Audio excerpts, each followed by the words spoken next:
दोस्तों नमस्कार। ये है मार्गदर्शन फॉर सिविल सर्विसेज। मैं अनुराग चौधरी।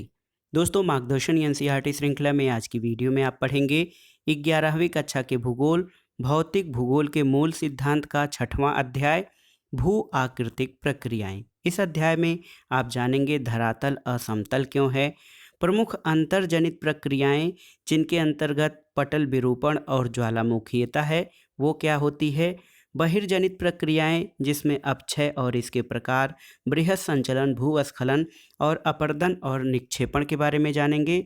साथ ही इस अध्याय में हम जानेंगे मृदा निर्माण की प्रक्रिया और प्रमुख कारक कौन से हैं। तो आइए शुरू करते हैं एनसीईआरटी 11वीं कक्षा के भूगोल का 6वां अध्याय भू आकृतिक प्रक्रियाएं।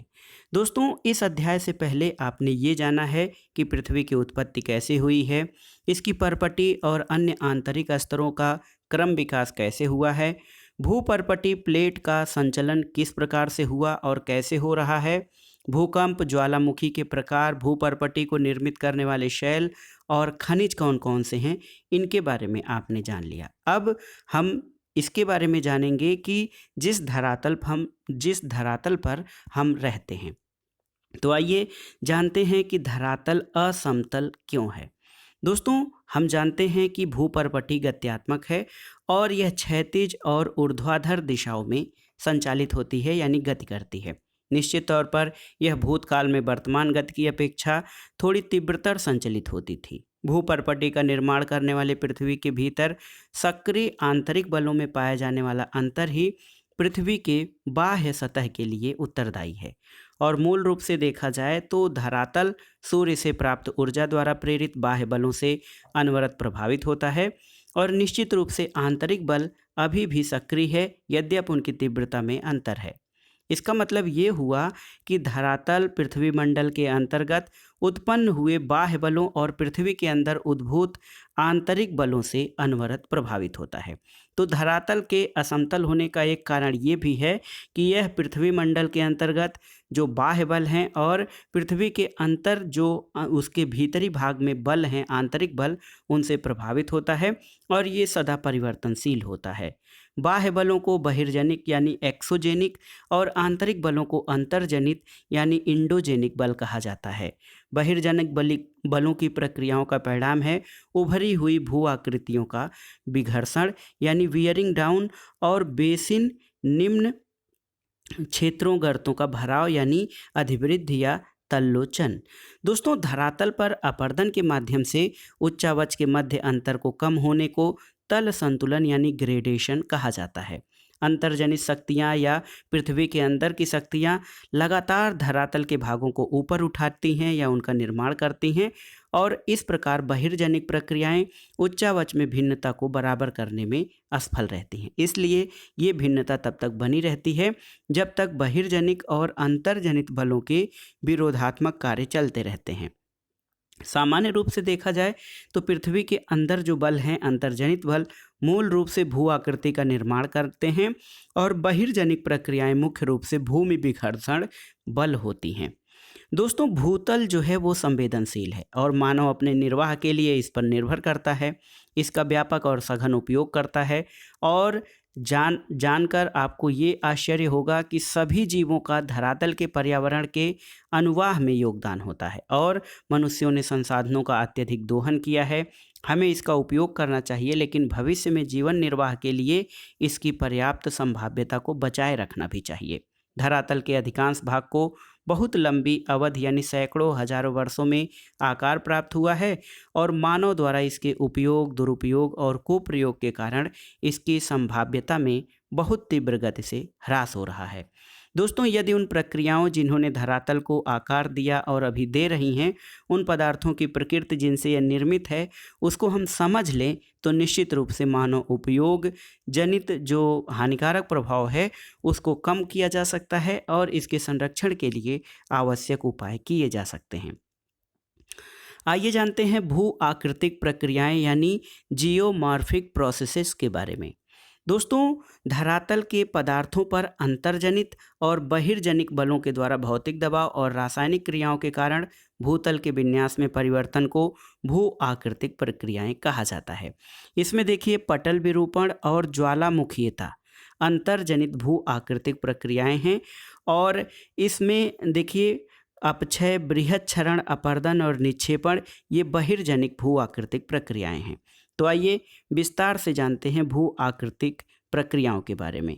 दोस्तों, प्रकृति के किसी भी बहिर्जनिक तत्व जैसे जल, हिम, वायु जो धरातल के पदार्थों का अधिग्रहण करते हैं और परिवहन करने में सक्षम हैं, उनको भू आकृतिक कारक कहा जाता है। और जब प्रकृति के ये तत्व ढाल प्रवणता के कारण गतिशील हो जाते हैं तो पदार्थों को हटाकर ढाल के सहारे ले जाते हैं और निचले भागों में निक्षेपित कर देते हैं। भू आकृतिक प्रक्रियाएं तथा भू आकृतिक कारक विशेषकर बहिर्जनिक को यदि स्पष्ट रूप से अलग अलग न कहा जाए तो इन्हें एक ही समझना होगा, क्योंकि ये दोनों ही एक होते हैं। दोस्तों, इस प्रक्रिया में यह एक प्रक्रिया एक बल है जो धरातल के पदार्थों के साथ अनुप्रयुक्त होने पर प्रभावी हो जाता है। दोस्तों, एक कारक एक गतिशील माध्यम जैसे जल हो, हिमानी हो, हवा हो, लहर हो या धाराएं हैं जो धरातल के पदार्थों को हटाता है, ले जाता है या निक्षेपित करता है। इस प्रकार प्रवाह युक्त जल, भूमिगत जल, हिमानी लहरों इत्यादि को भू आकृतिक कारक कहा जाता है। दोस्तों, गुरुत्वाकर्षण ढाल के सहारे सभी गतिशील पदार्थों को सक्रिय बनाने वाली जो डायरेक्शनल यानी दिशात्मक बल होने के साथ साथ धरातल के पदार्थों पर दबाव डालता है और अप्रत्यक्ष गुरुत्वाकर्षक प्रतिबल लहरों और ज्वारभाटा में जनित धाराओं को क्रियाशील बनाता है। निसंदेह गुरुत्वाकर्षण और ढाल प्रवणता के अभाव में गतिशीलता संभव नहीं है, इसलिए अपर्दन, परिवहन और निक्षेपण भी नहीं होगा।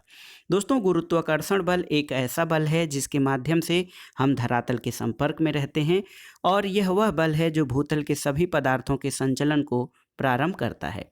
सभी संचलन, चाहे वे पृथ्वी के अंदर हों या सतह पर, प्रवणता के कारण ही घटित होते हैं, जैसे ऊंचे स्तर से नीचे स्तर की ओर और उच्च वायु क्षेत्र से निम्न वायुदाब क्षेत्र की ओर। आइए जानते हैं इंडोजेनिक प्रोसेसेस के बारे में।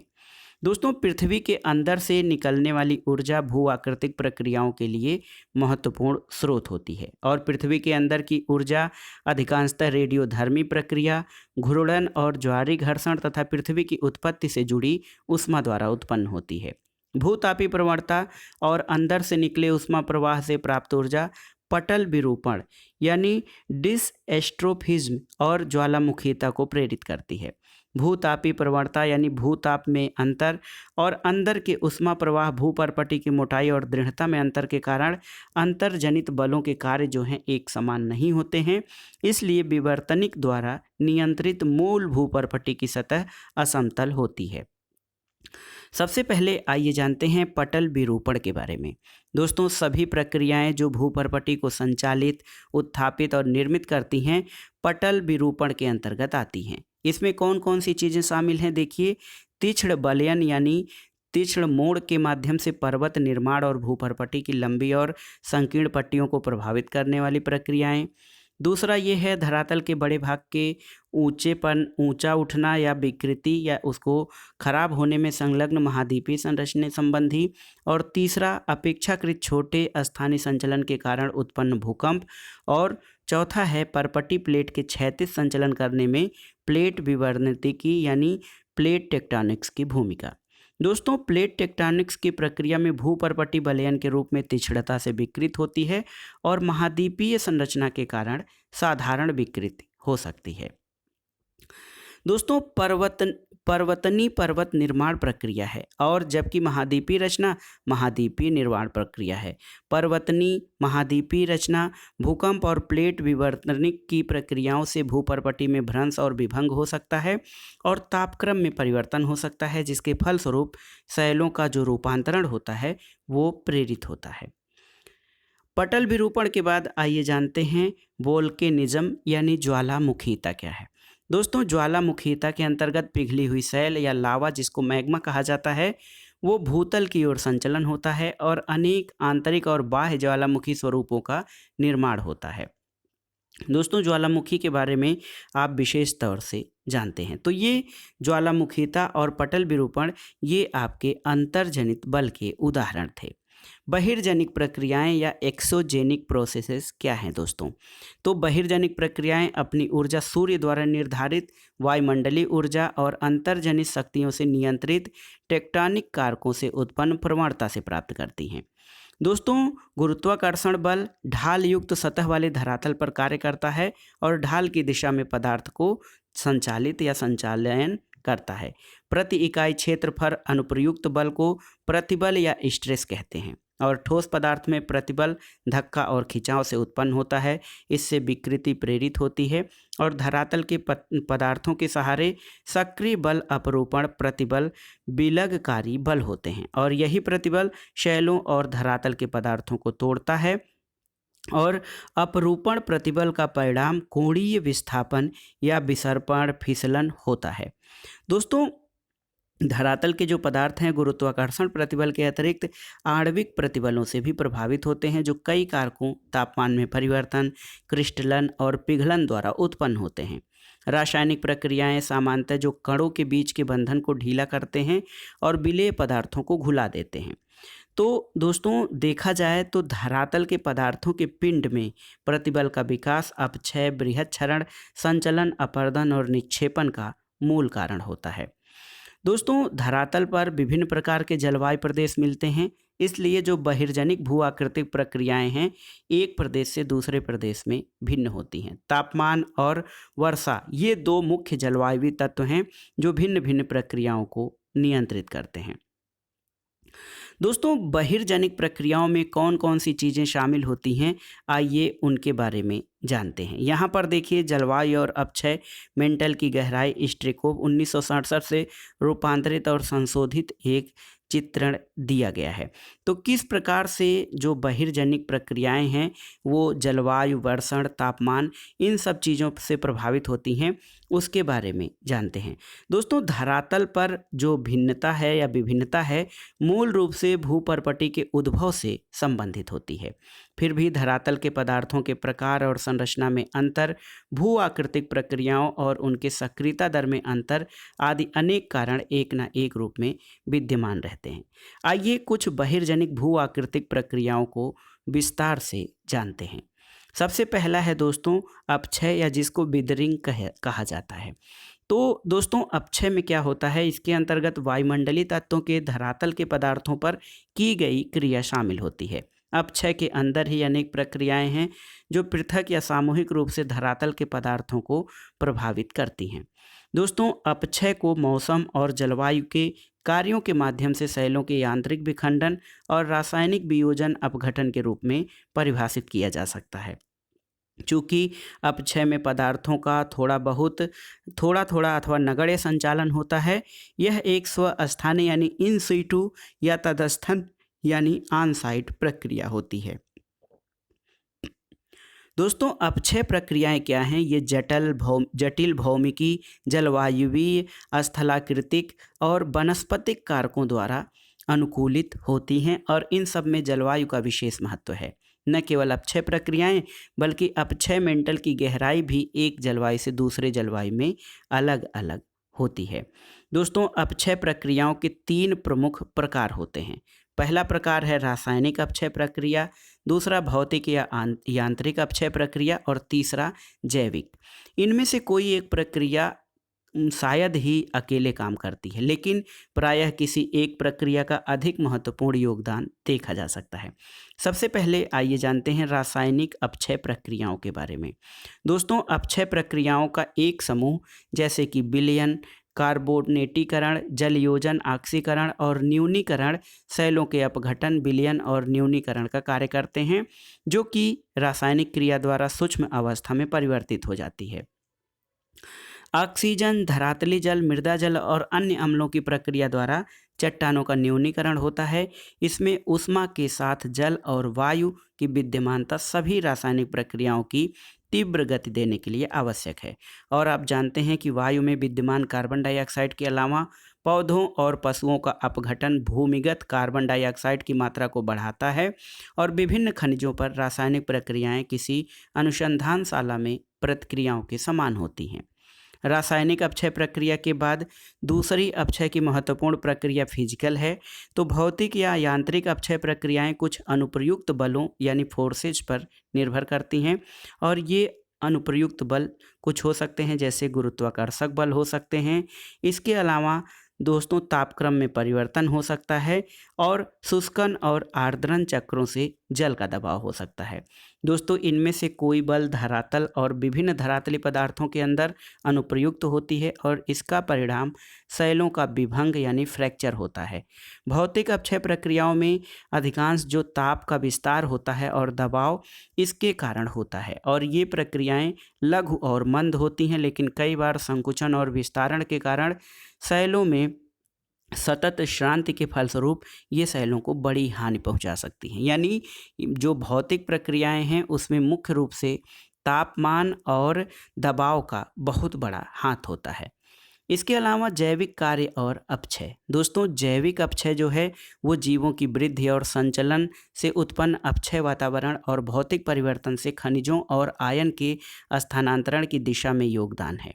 केचुआ, दीमक, चूहे, कृंतक कई जीवों द्वारा बिल खोदने और वेजिंग के द्वारा नई सतहों का निर्माण होता है, जिससे रासायनिक प्रक्रिया के कारण एक्सपोज सतह में नमी और हवा के बेधन में सहायता मिलती है। मानव भी वनस्पतियों को अस्त व्यस्त करके, खेत जोतकर और मिट्टी में कृषि करके धरातली पदार्थों में वायु, जल और खनिजों के मिश्रण से उसमें नए संपर्क स्थापित करने में सहायक होता है।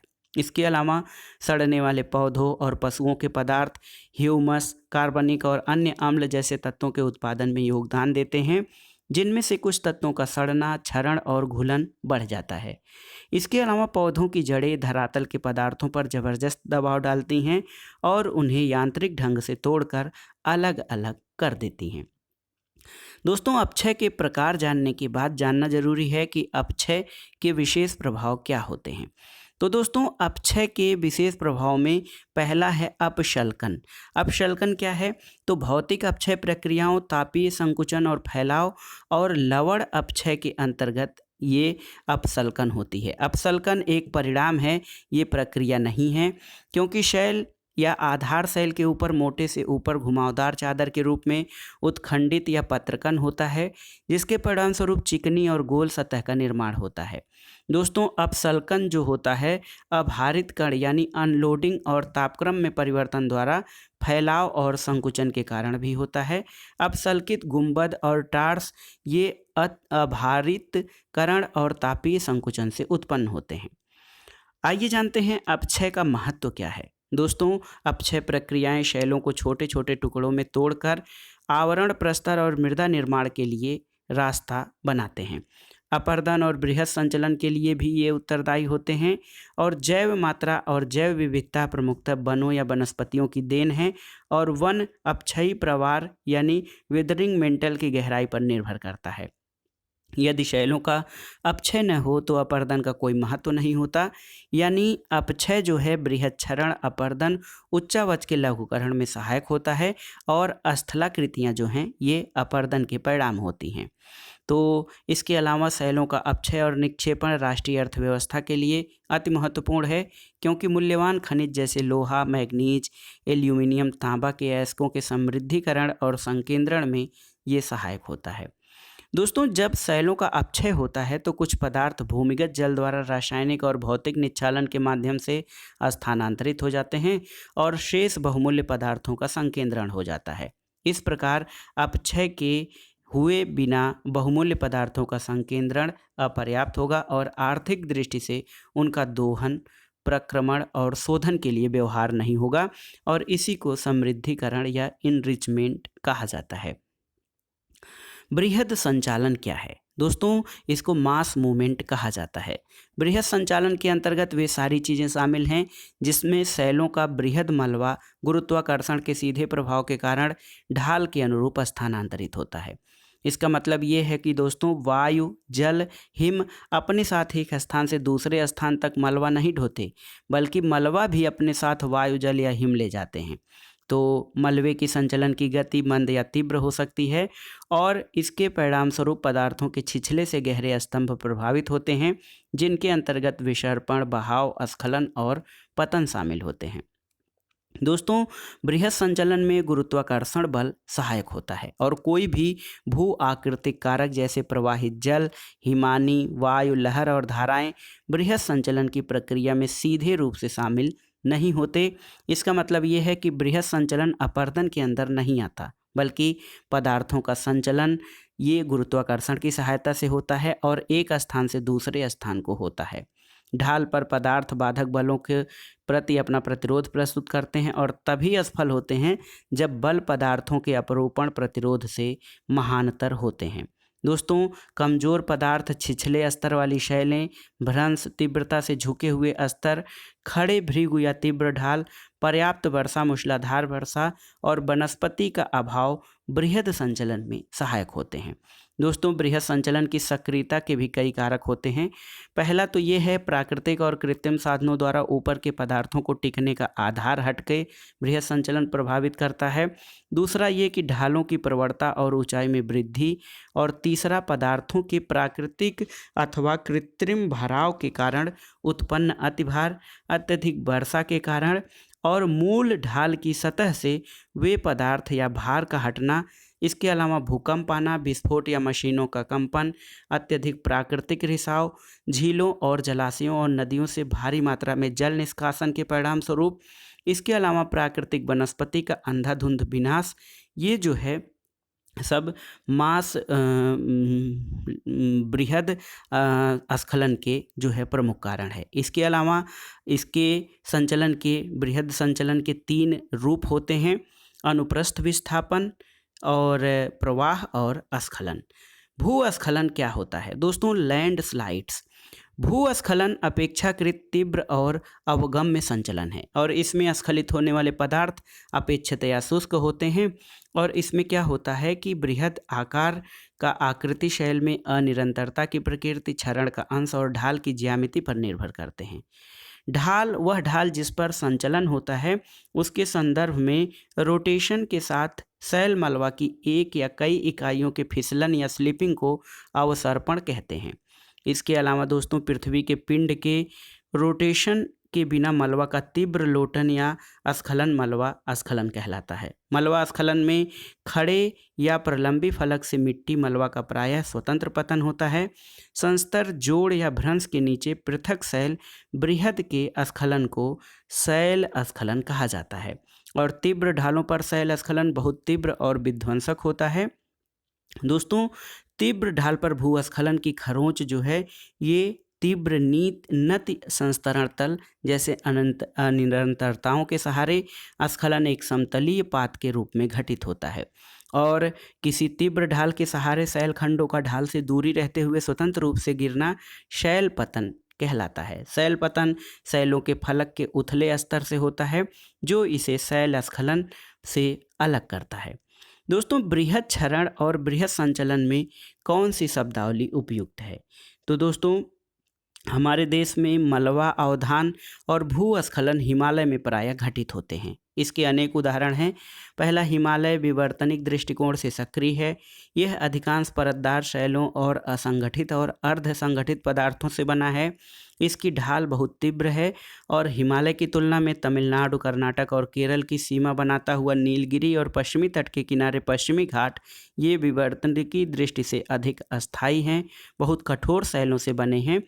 परंतु अब भी इन पहाड़ियों में मलबा अवधाव और भूस्खलन होते रहते हैं। उनकी बारंबारता उतनी नहीं है जितनी कि हिमालय में, क्योंकि पश्चिमी घाट और नीलगिरी में ढाल जो हैं खड़े, भृगु और कगार के साथ तीव्रतर हैं। तापमान में परिवर्तन और ताप परिसर के कारण यांत्रिक अपक्षय स्पष्ट होता है। वहाँ लघु अवधि में अत्यधिक वर्षा होती है। इन स्थानों में भूस्खलन और मलबा अवधाव के साथ प्रायः सीधे शैल पतन या डायरेक्ट रागफॉल होता है। यहाँ पर देखिए दोस्तों, भारत नेपाल सीमा उत्तर प्रदेश में शारदा नदी के निकट शिवालिक हिमालय श्रृंखलाओं में भूस्खलन स्कार को दर्शाया गया है। दोस्तों, अब आइए जानते हैं अपर्दन और निक्षेपण यानी इरोजन एंड डिपोजिशन। तो इसके बारे में आइए जानते हैं। दोस्तों, अपर्दन के अंतर्गत शैलों के मलबे की जो है एक्विजेशन जो होता है उनके परिवहन को सम्मिलित किया जाता है। और पिंडाकार शैलें जब अपक्षय और अन्य क्रियाओं के कारण छोटे छोटे टुकड़ों में टूटती हैं तो अपरदन के भू आकृतिक कारक जैसे कि जल, भौम जल, हिमानी, वायु, लहर और धाराएं वो एक स्थान से हटाकर दूसरे स्थान को ले जाते हैं और इन कारकों का जो स्वरूप है इनके गत्यात्मक स्वरूप पर निर्भर करता है। इसके द्वारा भू आकृतिक कारकों द्वारा परिवहन किया जाने वाला चट्टानी मलबा द्वारा भी अपघर्षण अपरदन में पर्याप्त योगदान देता है। अपरदन द्वारा उच्चावचन का निम्नीकरण होता है यानी भू दृश्य विघर्षित होते हैं। इसका मतलब ये है कि अपक्षय अपरदन में सहायक होता है लेकिन अपक्षय अपरदन के लिए अनिवार्य दशा नहीं होती है। अपक्षय, बृहत क्षरण और अपरदन जो है ये निम्नीकरण की प्रक्रियाएं हैं। दोस्तों, बृहत संचलन और अपरदन में अंतर है। बृहत संचलन में शैल मलबा चाहे वह शुष्क हो अथवा नरम गुरुत्वाकर्षण के कारण स्वयं आधार तल पर जाते हैं, लेकिन प्रवाहशील जल, हिमानी लहरें और धाराएं तथा वायु निलंबित मलबे को नहीं ढोती हैं। तो ये अपरदन है जो धरातल में होने वाले अनवरत परिवर्तन के लिए उत्तरदायी है। दोस्तों, धरातल के पदार्थों का अपरदन और परिवहन वायु, प्रवाहशील जल, हिमानी लहरों और धाराओं और भूमिगत जल के द्वारा होता है। इनमें से प्रथम 3 कारक जलवायुवी दशाओं द्वारा नियंत्रित होते हैं। दोस्तों, अपरदन के 2 अन्य कारकों लहरों और धाराओं तथा भूमिगत जल का कार्य जलवायु द्वारा नियंत्रित नहीं होता है। तो याद रखिएगा, लहर और धाराओं तथा भूमिगत जल का कार्य ये जलवायु द्वारा नियंत्रित नहीं है। लहरें थल और जलमंडल के अंतरापृष्ठ तटीय प्रदेश में कार्य करती हैं, जबकि भूमिगत जल का कार्य मुख्यतः किसी क्षेत्र की लिथोलॉजिकल विशेषताओं को निर्धारित करता है।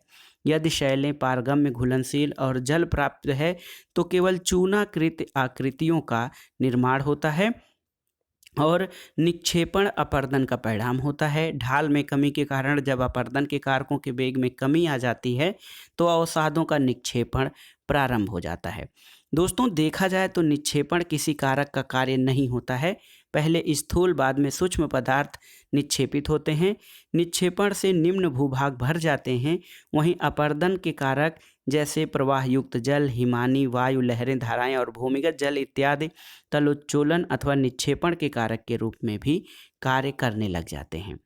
दोस्तों, अपरदन और निक्षेपण के कारण जो है धरातल पर क्या प्रभाव होता है इसके बारे में हम आगे पढ़ेंगे। आइए जानते हैं मृदा निर्माण या सॉयल फॉर्मेशन क्या होता है। दोस्तों, हम मृदा में या पौधों को मृदा में बढ़ते हुए देखते हैं, मैदान में खेलते हैं, मृदा के संपर्क में आते हैं, मृदा को छूते हैं, उसका अनुभव करते हैं। दोस्तों, मृदा एक गत्यात्मक माध्यम है जिसमें बहुत सी रासायनिक, भौतिक और जैविक प्रक्रियाएं लगातार चलती रहती हैं। मृदा अपक्षय अपकर्ष का परिणाम है और यह वृद्धि का माध्यम भी है। यह एक परिवर्तनशील और विकासोन्मुख तत्व है। इसकी बहुत सी विशेषताएं मौसम के साथ बदलती रहती हैं। यह वैकल्पिक रूप से ठंडी और गर्म या शुष्क और आर्द्र हो सकती है। यदि मृदा बहुत अधिक ठंडी या बहुत अधिक शुष्क होती है तो जैविक प्रक्रिया मंद या बंद हो जाती है। यदि इसमें पत्तियां गिरती हैं या घासें सूख जाती हैं तो जैव पदार्थ की मात्रा बढ़ जाती है। आइए जानते हैं दोस्तों मृदा निर्माण की प्रक्रियाएं क्या हैं। तो दोस्तों, मृदा निर्माण या मृदा जनन सर्वप्रथम अपक्षय पर निर्भर करती है, यानी मृदा का निर्माण में सबसे महत्वपूर्ण कारक अपक्षय है और यह अपक्षयी प्रावार की मृदा निर्माण का मूल निवेश होता है। दोस्तों, होता ये है कि अपक्षयित प्रावार या अपक्षयी पदार्थ जो हैं वो लाए गए पदार्थों के निक्षेप बैक्टीरिया या अन्य निकृष्ट पौधे जैसे काई और लाइकेन द्वारा उपनिवेशित किए जाते हैं और जो पदार्थ निक्षेप के अंतर्गत कई गौण जीव भी आश्रय प्राप्त कर लेते हैं। तो ये जीव और पौधों के मृत अवशेष ह्यूमस के एकत्रीकरण में सहायक होते हैं। पहले तो गौड़ घास और फन जो है फर्न की वृद्धि हो सकती है, बाद में पक्षियों और वायु के द्वारा लाए गए बीजों से वृक्ष और झाड़ियों में वृद्धि होने लगती है। पौधों की जड़ें नीचे तक घुस जाती हैं। बिल बनाने वाले जानवर कड़ों को ऊपर लाते हैं जिससे पदार्थों का पुंज छिद्रमय और स्पंज की तरह हो जाता है। इस प्रकार इसमें जल धारण करने की क्षमता बढ़ जाती है और इनके कारण वायु के प्रवेश के कारण खनिज और जीव उत्पाद युक्त मृदा का निर्माण होता है। दोस्तों, क्या आप जानते हैं कि पेडालॉजी को मृदा विज्ञान कहा जाता है और पेडालॉजिस्ट एक मृदा वैज्ञानिक होता है। मृदा निर्माण कैसे होता है, उसकी प्रक्रिया जानने के बाद आइए जानते हैं मृदा निर्माण के प्रमुख कारक कौन से हैं। तो दोस्तों, मृदा निर्माण 5 मूल कारकों के द्वारा नियंत्रित होता है। ये कारक हैं, एक तो मूल पदार्थ या सेल जिनसे मृदा का निर्माण होता है, दूसरा स्थलाकृति, तीसरा जलवायु, चौथा जैविक प्रक्रियाएं और पांचवा समय।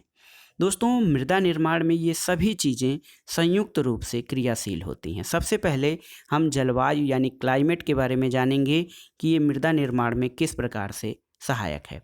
दोस्तों, मृदा निर्माण में जो जलवायु है वो बहुत ही महत्वपूर्ण है, क्योंकि प्रवणता, वर्षा और बाष्पीकरण की बारंबारता, उसकी अवधि, आर्द्रता और तापमान में मौसमी और दैनिक भिन्नता ये मृदा निर्माण में बहुत ही महत्वपूर्ण है। दूसरा, मूल पदार्थ या शैल।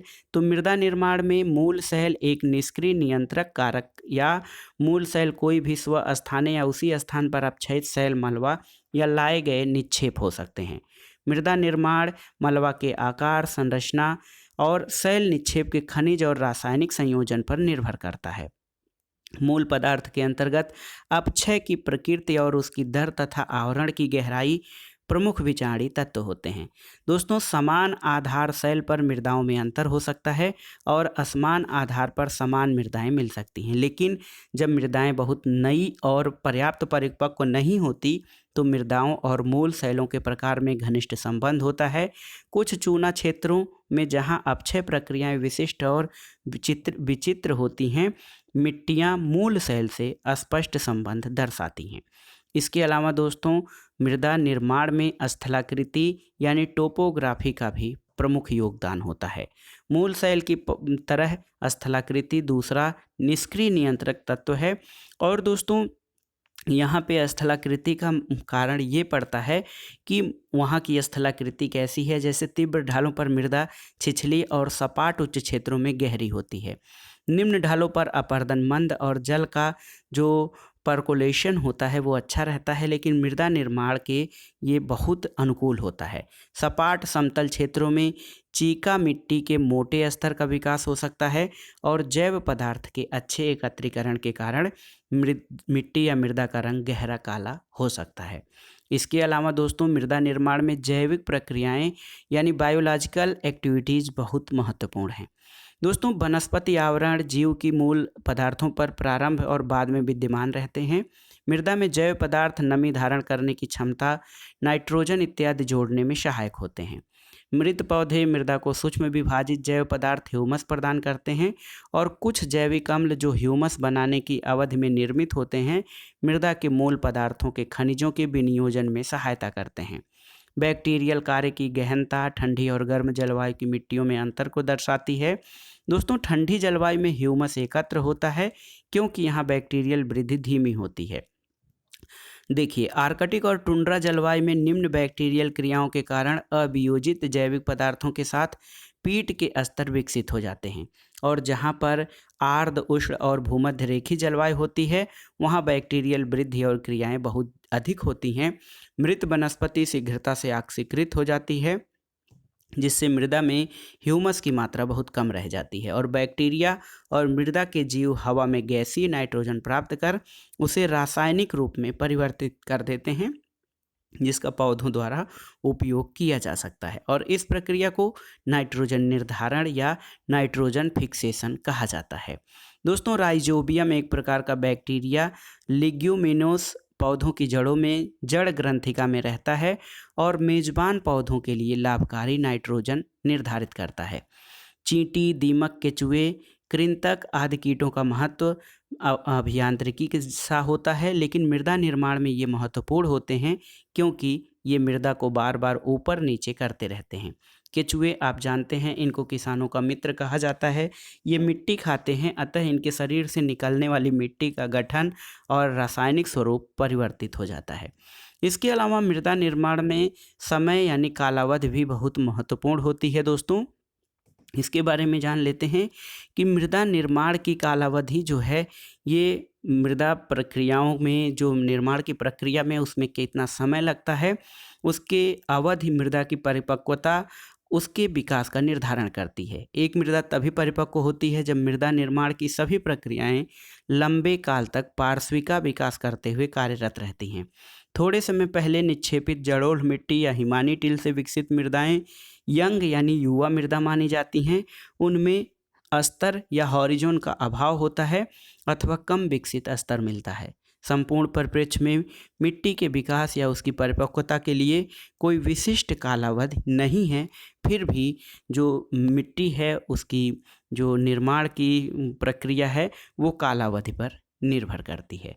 तो दोस्तों ये था आज का वीडियो 11वीं कक्षा के भूगोल का 6वां अध्याय भू आकृतिक प्रक्रियाएं। इसमें आपने जाना कि प्रमुख भू आकृतिक प्रक्रियाएं क्या होती हैं, इसमें अंतर्जनित प्रक्रियाएं और बहिर्जनित प्रक्रियाएं क्या हैं। इसके अलावा आपने अपक्षय, बृहद संचलन, भूस्खलन, अपर्दन और निक्षेपण, साथ ही मृदा निर्माण की प्रक्रिया और उसके प्रमुख कारकों के बारे में अध्ययन किया। ये अध्याय आपको कैसा लगा हमें कमेंट बॉक्स में ज़रूर बताइएगा। वीडियो को लाइक करें, शेयर करें और इस चैनल मार्गदर्शन फॉर सिविल सर्विसेज को सब्सक्राइब करें। वीडियो देखने के लिए धन्यवाद दोस्तों। नमस्कार।